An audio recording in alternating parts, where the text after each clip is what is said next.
Well, after 6 months of silence, the Utah Symphony is back on stage, making music again in a season like no other.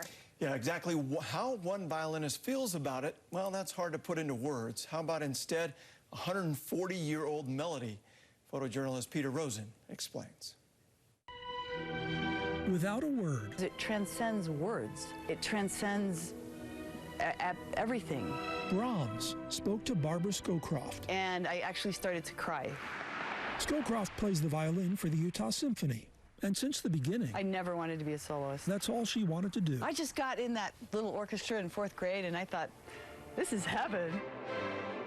Then last March, after 3 decades on this stage, and man, they called and said, stay home.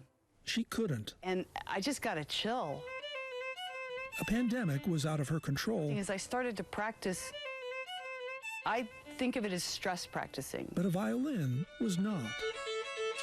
Like I need more air. I need more panic practicing.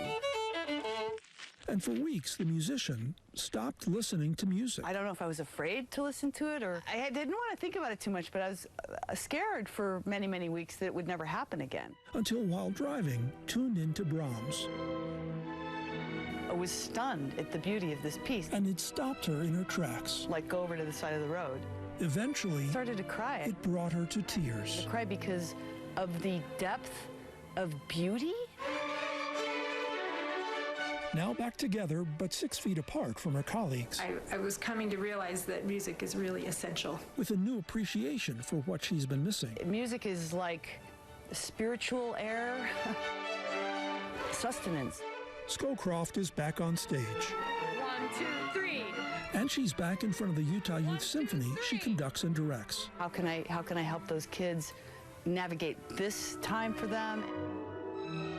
You know, when it's not there, that's when you realize how essential it is. Maybe there is a word for what Barbara Scowcroft heard in Brahms.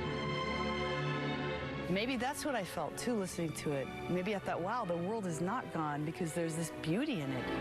Maybe what she heard was... gives you hope. Hope. Peter Rosen, KSL 5 News.